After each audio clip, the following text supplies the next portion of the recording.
The stale air in the site trailer, thick with the scent of damp concrete and cheap coffee, crackled with an unnatural tension. Your methods are archaic, Eleanor. This project demands speed, not painstaking deliberation. Mark Jenkins, Apex Constructions, newly appointed senior project manager, delivered the verdict like a judge passing sentence, his voice devoid of empathy, laced only with the casual cruelty of unchecked ambition. He leaned back in his plastic chair, the picture of youthful arrogance, in his sharply tailored suit, a stark contrast to the practical work gear worn by the rest of us. My team, the structural engineering unit I'd meticulously built and led for over 15 years, suddenly found the faded blueprints on the makeshift table intensely fascinating, their eyes studiously avoiding mine. It felt like a public execution, orchestrated for maximum humiliation. 15 years of unwavering dedication, of shaping Chicago's skyline brick by metaphorical brick, ensuring the silent, unseen integrity of structures that housed thousands of lives and livelihoods, all reduced to a curt, dismissive sentence. Now, at 58, with decades of hard-won experience etched into my features and embedded in the very foundations of Apex's reputation, I was being told I was obsolete, a relic obstructing the glorious path of progress Mark envisioned for the company's flagship project, the soaring, ambitious Horizon Tower. He, barely 35, radiated an impatient energy, viewing the world through the distorted lens of buzzwords and accelerated timelines gleaned from business school case studies rather than the unforgiving reality of physics and geology. He saw my meticulous calculations, my insistence on triple-checking stress tolerances and soil composition reports, not as the bedrock of safety and quality they were, but as frustrating impediments to his schedule. The foundation design requires precise execution, Mark, I countered, my voice remarkably level, despite the tremor of indignation vibrating deep within my chest. I gestured towards the complex schematics detailing the geostabilized deep foundation system. This system, particularly in Chicago's challenging alluvial soil, has specific tolerances, specific curing times, specific installation sequences. Cutting corners now, rushing the grout mix or altering the pier placement sequence to save a few days. I trailed off, hoping the unspoken consequences, settling, sheer stress, potential catastrophic failure years down the line, would penetrate his wall of self-assurance. He scoffed, a dismissive wave of his hand cutting me off mid-sentence. Geostabilize, he sneered, the name dripping with contempt. Some legacy system you cooked up years ago when Apex was still playing, in the minor leagues. We're using modern techniques now, Eleanor. Streamlined processes, advanced predictive modeling, agile construction methodologies. Apex needs to evolve, get lean, get fast. Your kind of deliberation belongs in a museum, not on a billion-dollar project. The ignorance was breathtaking. He spoke of geostabilize as if it were some dusty relic pulled from an archive, rather than the innovative, proprietary system that had consistently allowed Apex to tackle challenging sites others deemed unbuildable. The very system that had cemented Apex's reputation for tackling complex urban projects reliably. It was my system, born not just from calculation, but from a deep understanding of the unique geological challenges beneath Chicago, developed under a special consulting agreement back in the fledgling days when Apex was just David Chen, and a handful of believers operating out of a cramped office above a deli. David, a brilliant architect with a visionary's eye but a cautious businessman's heart, hadn't had the capital to bring me on full-time initially. We'd hammered out an agreement over lukewarm coffee and shared dreams. I would develop and implement, geostabilize, retaining the intellectual property rights unless Apex formally purchased them. Paragraph 12, Section D, drafted by a meticulous IP lawyer, was crystal clear. The license to use geostabilize was contingent on my continued employment in a senior engineering or direct project oversight role, unless a separate, specific buyout occurred. As Apex grew, fueled by the quiet, unwavering success of buildings founded securely on my system, that buyout discussion faded, lost in the shuffle of Series A funding, expansion, and David's gradual transition to chairman emeritus. New leadership, Cycles brought executives focused on quarterly earnings and market share, men and women who likely never delved into the dusty legal archives containing that foundational contract.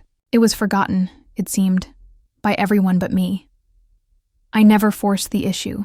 I loved the tangible challenge of the work, the quiet satisfaction of solving complex structural puzzles, of watching my designs rise against the skyline.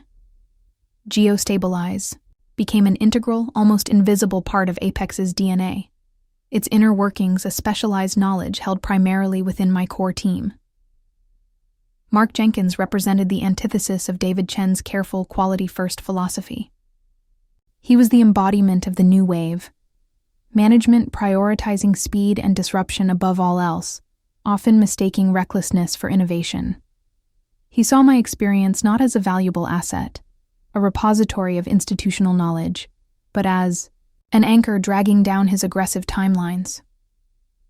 He never once asked about the origins of Geostabilize, never requested the technical specifications or the patent documents, never consulted the historical project files. He simply saw something, established and assumed it must be outdated, ripe for replacement by whatever trend was currently hot in the construction tech journals. Now, he slid a crisp white envelope across the scarred plywood table.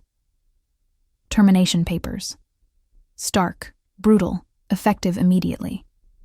The finality of it hung in the air, heavier than the damp concrete outside.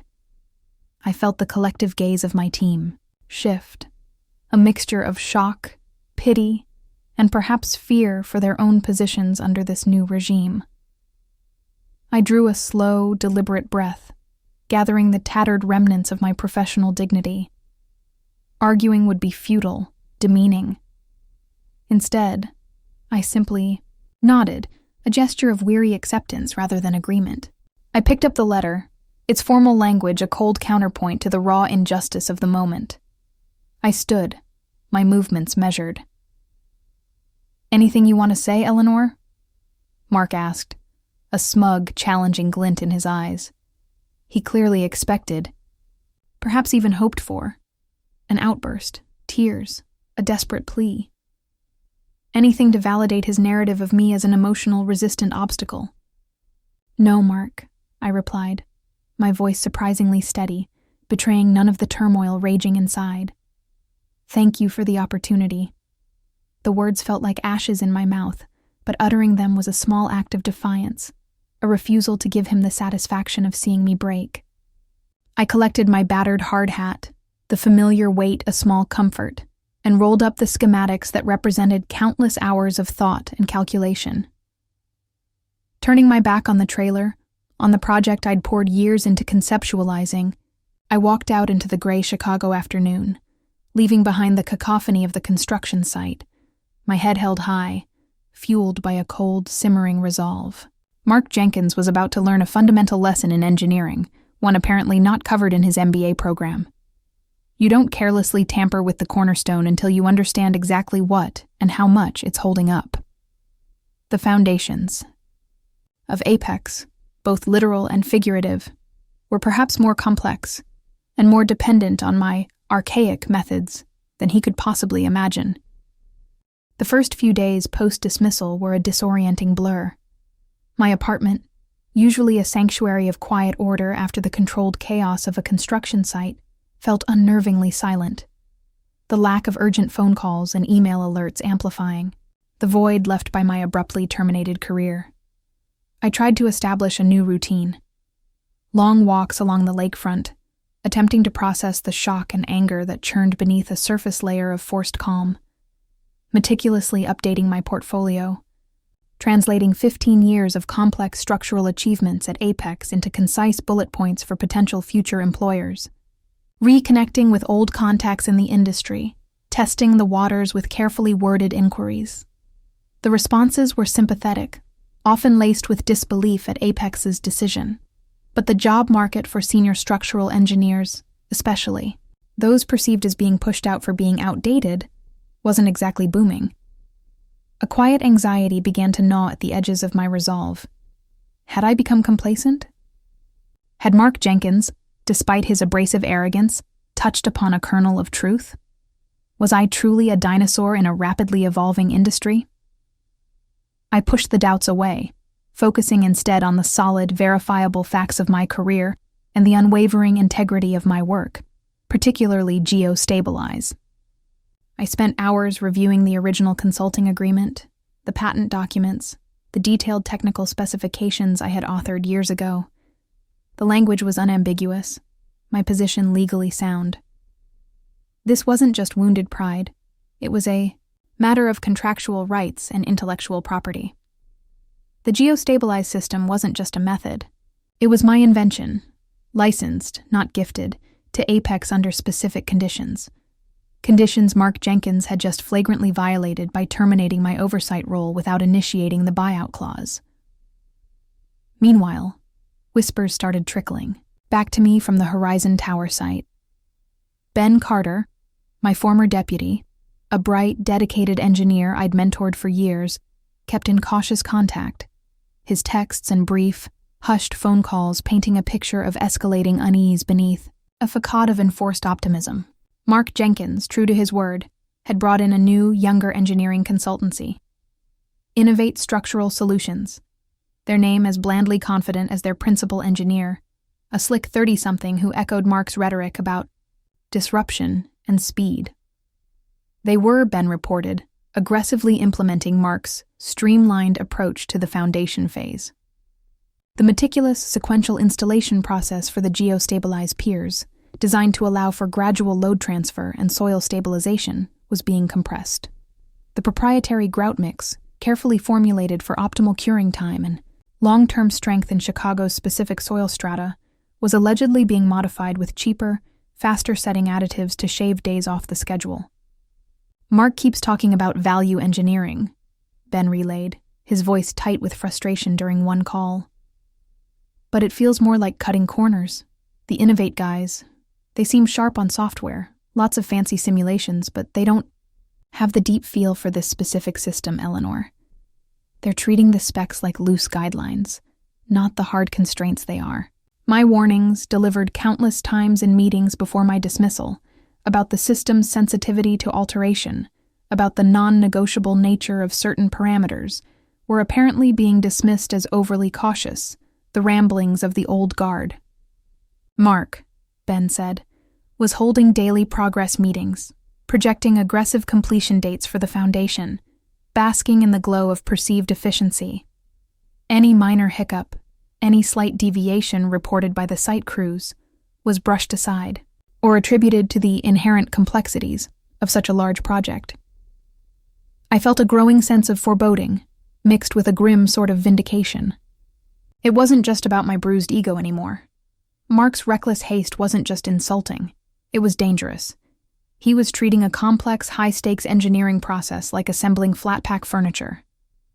I started documenting everything Ben told, me, dating the conversations, noting the specific deviations he reported. I also reached out quietly to the IP lawyer who had helped draft the original Apex agreement years ago, providing him with a refresher copy and outlining the current situation. Keep meticulous records, Eleanor, he advised. Timelines, communications, any evidence of system modification or misuse after your termination. Let them dig their own hole. The calm confidence in his voice was reassuring. While I wrestled with the personal fallout of my dismissal, the seeds of Mark Jenkins' downfall were being sown by his own hand, deep beneath the surface of the Horizon Tower site. The initial confidence projected by Mark and Innovate Structural Solutions began to show hairline cracks. Ben mentioned hushed conversations among the experienced foremen, veterans who had worked with me on numerous Geostabilize projects, and recognized the subtle deviations from established protocols. There were rumors of minor equipment malfunctions related to the altered grout mix, slight inconsistencies in the peer alignment readings that were initially dismissed as sensor glitches. Innovate, despite their advanced software, seemed to be struggling to reconcile their predictive models with the actual site data, attributing discrepancies to unforeseen subterranean variables. Mark, insulated in his project manager bubble, continued to push, demanding adherence to his accelerated schedule, interpreting any expression of concern as negativity or resistance. The foundation, The literal and metaphorical base of the entire billion-dollar project was being compromised by arrogance and ignorance, and it seemed only a matter of time before the subtle warnings escalated into undeniable problems. My carefully designed system, built on principles of precision and long-term stability, was being subjected to stresses it was never intended to handle, all under the banner of modernization. The transition from hushed whispers and minor inconsistencies to undeniable, alarming problems at the Horizon Tower site happened faster than even I had anticipated. It began not with a bang, but with a series of increasingly urgent alerts from the network of high-precision geotechnical sensors embedded within and around the foundation piers. Sensors I had insisted on incorporating into the original geostabilized design specifications years ago, precisely to monitor long-term performance and detect subtle deviations. Ben Carter's calls became more frequent, his voice tighter with each conversation. "Eleanor, it's escalating," he reported one frantic Tuesday morning, the background noise a low hum of anxious voices.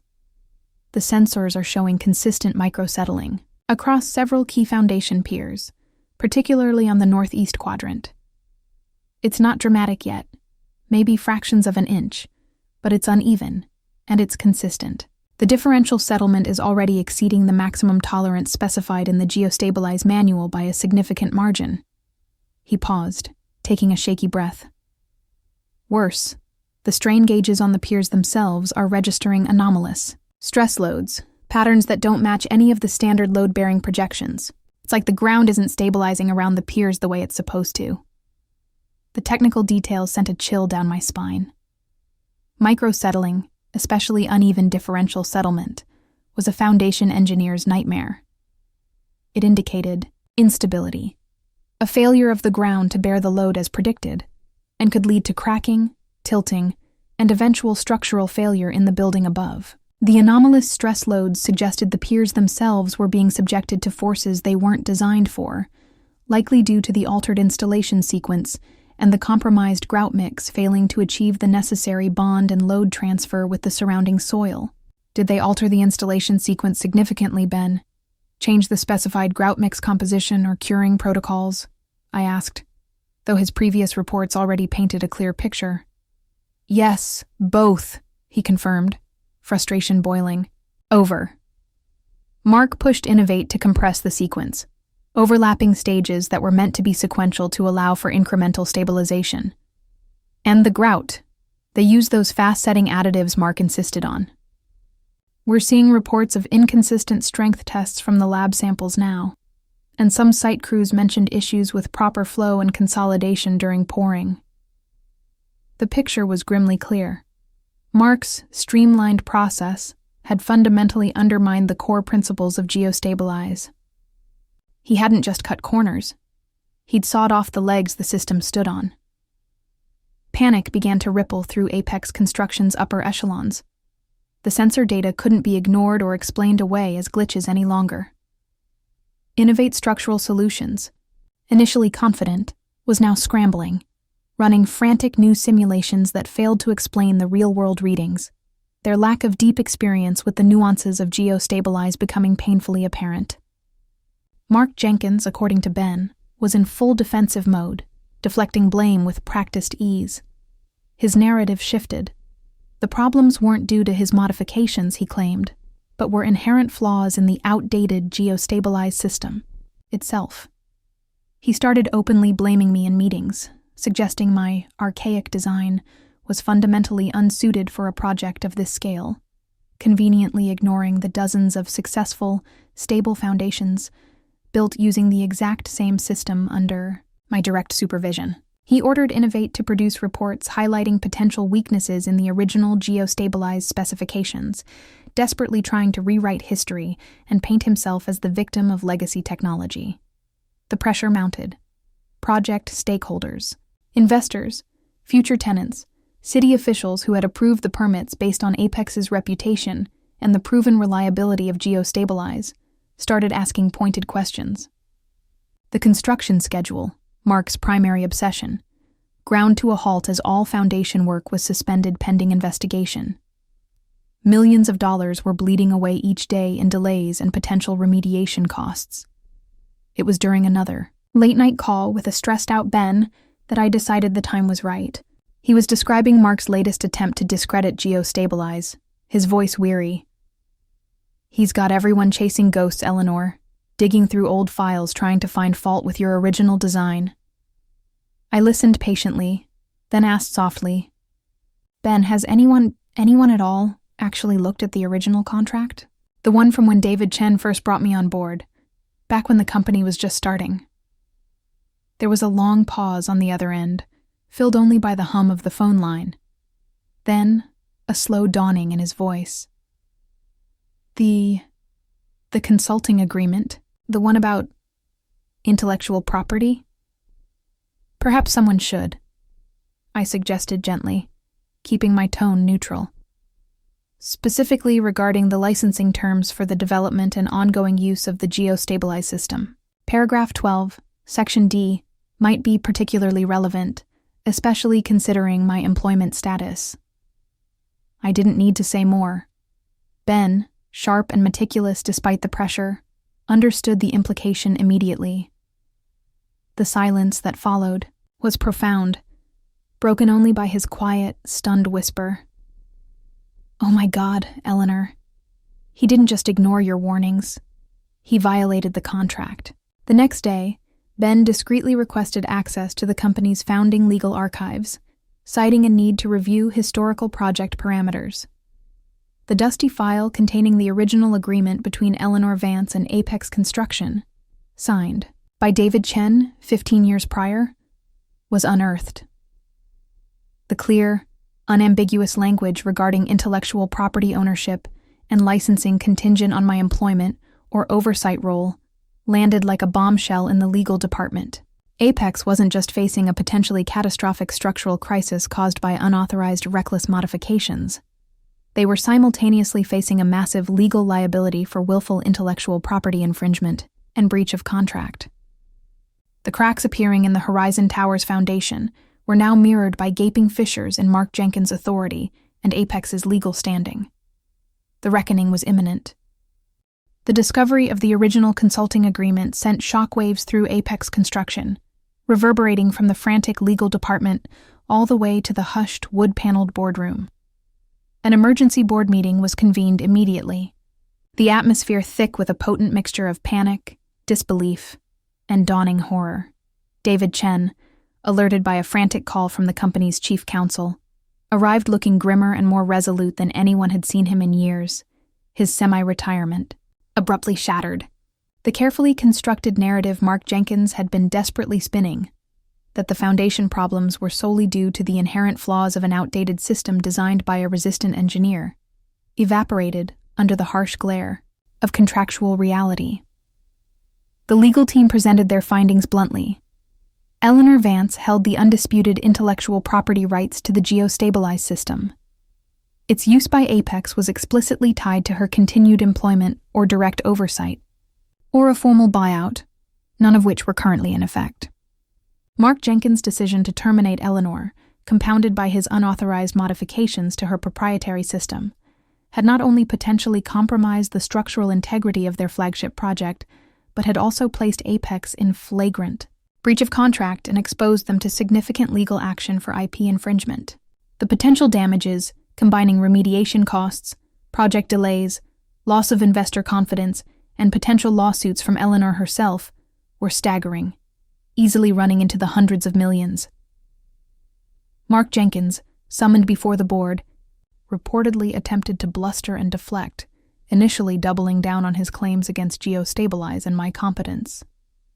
But faced with the undeniable contract language, the mounting sensor data confirming the negative impact of his modifications, and the icy stare of David Chen, his defense crumbled. According to sources who later relayed the scene, David Chen, usually mild-mannered, delivered a blistering indictment of Mark's arrogance, his disregard for proven engineering principles, and his failure to perform basic due diligence regarding the company's foundational agreements and technologies. The board, facing a crisis largely of their own making for having empowered Jenkins without proper oversight, moved swiftly. There was no golden parachute, No quiet resignation. Mark Jenkins was summarily fired, effective immediately, escorted from the building under the stony gaze of security personnel, a precipitous fall from grace as swift and brutal as his dismissal of me had been just weeks before. The focus then shifted entirely to mitigating the disaster. How could they fix the foundation? And more pressingly, how could they appease Eleanor Vance, the woman they had publicly scorned and dismissed, who now held the keys to both the technical solution and their legal salvation? My phone rang late that evening. Caller ID showed Amelia Holloway, Apex's CEO. Her voice, usually a model of crisp corporate command, was noticeably strained, stripped of its usual authority. "Eleanor," she began, the formality sounding forced. "Amelia Holloway. We need to talk. It appears there has been a significant oversight regarding your past contributions to Apex, specifically concerning the geostabilized system and certain foundational agreements." The hesitation, the carefully chosen euphemisms, spoke volumes. I let the silence stretch, allowing the weight of their predicament to settle fully. Years of being undervalued, of quiet competence being overlooked in favor of flashy presentations and empty buzzwords, culminated in this moment. But I felt no triumph, only a weary sense of inevitability. "Amelia," I replied, my voice calm and measured. "I appreciate the call. However, given the circumstances and the potential legal ramifications of Apex's recent actions regarding my intellectual property, I believe any further discussion should proceed through legal counsel. I trust my attorney will be in touch shortly to discuss the terms under which my expertise might be made available to address the current crisis at the Horizon Tower site." I heard a sharp intake of breath on the other end. The message was clear. The power dynamic had irrevocably shifted. I wasn't a supplicant seeking reinstatement. I was the holder of critical IP and the potential plaintiff in a major lawsuit. The negotiations that followed were intense but swift, conducted primarily between my IP lawyer and Apex's chastened legal team, with Amelia Holloway and a grim-faced David Chen occasionally joining via conference call. My lawyer, armed with the clear contract, the evidence of unauthorized modifications, and the mounting costs of the project's shutdown, presented our terms. They were, as he put it, non-negotiable and reflective of the severity of the situation created solely by Apex's mismanagement. The terms were comprehensive: immediate cessation and acknowledgement, a formal written acknowledgement from the Apex Board of Directors recognizing my sole intellectual property ownership of the geostabilized system and confirming the immediate cessation of all unauthorized use and modification. Substantial compensation, a significant upfront payment covering damages for IP infringement, breach of contract, reputational harm, and the potential future value Apex had jeopardized through their actions. The figure proposed was substantial, designed to reflect the magnitude of their error and the value of the IP they had misused. Lead consulting contract, a new, multi-year contract, appointing me as the sole lead structural consultant for the Horizon Tower Foundation remediation and ongoing oversight. The contract stipulated full authority over all technical decisions related to the foundation, a dedicated team, including Ben Carter as my deputy, and a consulting fee commensurate with the critical nature of the role and the emergency situation, significantly higher than my previous salary. Public apology and rectification. A formal public apology issued by the Apex Board of Directors, distributed company-wide and released to relevant industry publications, acknowledging my foundational contributions to the company, the critical nature of the geostabilized IP, and expressing profound regret for the circumstances and manner of my wrongful dismissal. Personnel assurance, confirmation of Mark Jenkins's termination, and assurance that individuals responsible for the oversight failures leading to the crisis would be held accountable internally. Faced with the alternative, protracted legal battles, almost certain project cancellation, bankruptcy-level liabilities, and irreparable damage to their corporate reputation, the Apex Board capitulated completely within 48 hours. They agreed to every term without significant modification. In fact, their counteroffer on the compensation figure was slightly higher than our initial demand, a clear signal of their desperation and acknowledgement of the value I brought. The agreements were drafted and signed with record speed. The reckoning was complete. Mark Jenkins was gone. Apex was humbled. And I, Eleanor Vance, the archaic engineer, was about to return, not as an employee, but as the indispensable expert. They couldn't afford to lose, on my own terms. The foundation of the Horizon Tower was cracked, but the foundation of my professional standing had never been stronger. Chapter 5. Rebuilding the Foundation. Returning to the Apex headquarters and subsequently the Horizon Tower site was a surreal experience. The atmosphere was thick with a palpable mixture of deference, relief, and lingering embarrassment. Faces that had previously offered curt nods or avoided eye contact now met my gaze with open respect, sometimes bordering on awe. The news of Mark Jenkins' spectacular downfall and my subsequent reinstatement, not as an employee, but as the high-powered consultant brought in to save the company's flagship project, had spread like wildfire. The public apology from the board, meticulously worded to acknowledge their failings without admitting legal liability beyond the contract breach, had been circulated widely, cementing the narrative. Amelia Holloway greeted me personally, her demeanor markedly different. Gone was the brisk impatience, replaced by a cautious, almost solicitous respect. David Chen, looking 10 years younger now that the immediate crisis was being addressed, clasped my hand warmly. "Welcome back, Eleanor," he said, his voice filled with genuine relief. "Though perhaps we should say, welcome aboard in your new capacity. Apex owes you more than we can say." The site trailer, the scene of my humiliating dismissal just weeks earlier, felt different now. It was my space. The new engineering team from Innovate Structural Solutions, their initial arrogance replaced by a chastened humility, listened intently as I laid out the remediation plan. Ben Carter, officially appointed as my deputy lead on the project, stood beside me, his quiet confidence restored. The task ahead was daunting. The damage caused by Mark's reckless modifications wasn't superficial. We conducted extensive rounds of geotechnical testing, ultrasonic assessments of the compromised piers, and detailed analyses of the sensor data. The picture confirmed my fears. Several piers showed signs of microfracturing due to the improper stress loads, and the surrounding soil had not achieved the necessary stabilization because of the faulty grout and rushed sequence. Simply resuming construction was impossible. The foundation, in its current state, could not safely support the immense load of the planned tower. The remediation process I designed was complex and painstaking. It involved specialized micropile, injections around the affected piers, to transfer load and improve soil-bearing capacity, careful pressure grouting with the correctly formulated geostabilize mix to fill voids and strengthen the pier-soil interface, and the installation of additional, long-term monitoring sensors. It was slow, meticulous work. The very kind of painstaking deliberation Mark Jenkins had scorned. It was also incredibly expensive, a constant, tangible reminder to the Apex board of the true cost of prioritizing speed over expertise. Throughout the remediation process, which stretched over several challenging months, I made it a priority not just to fix the immediate problem, but to address the underlying cultural issues that had allowed the crisis to happen. I insisted on rigorous documentation for every step.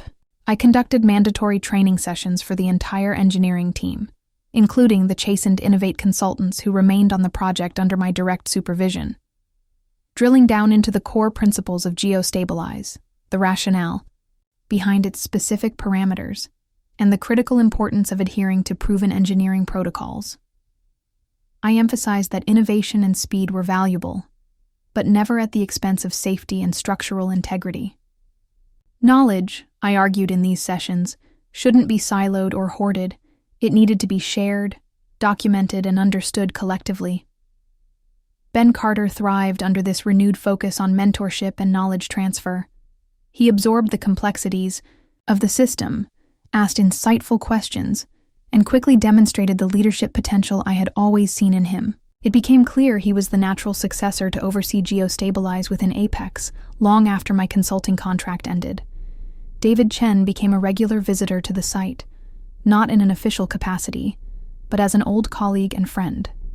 We'd walk the site, observing the slow but steady progress of the remediation, sharing coffee in the trailer, talking about the old days and the future. "You know, Eleanor," he said one afternoon, gazing up at the now stabilized foundation awaiting the resumption of steel erection. "This whole mess, it taught us a hard lesson. We got so caught up in growth and quarterly targets that we forgot what actually built this company. Quality, integrity, and people like you who understand that the most important work is often unseen, deep underground."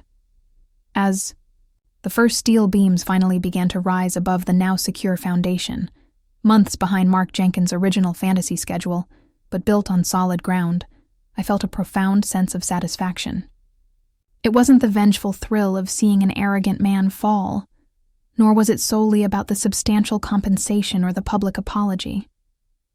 My vindication lay in the tangible proof that my methods, my experience, my archaic system were not obstacles but essential assets. It was in seeing the renewed respect for careful engineering within the company culture. It was in mentoring Ben and ensuring the knowledge wouldn't be lost again. It was in the quiet hum of the construction site, finally moving forward, safely and correctly. 1 year after my dismissal, the Horizon Tower was steadily climbing towards the Chicago skyline, a symbol not of reckless speed, but of resilience and rectified mistakes. My consulting role continued, valued and respected. I had proven that the strongest foundations aren't just built with concrete and steel, but with expertise, integrity, and an unwavering commitment to getting it right, no matter how long it takes. The cornerstone, once carelessly kicked aside, was now firmly back in place, supporting not just a building, but the very future of the company that had almost discarded it.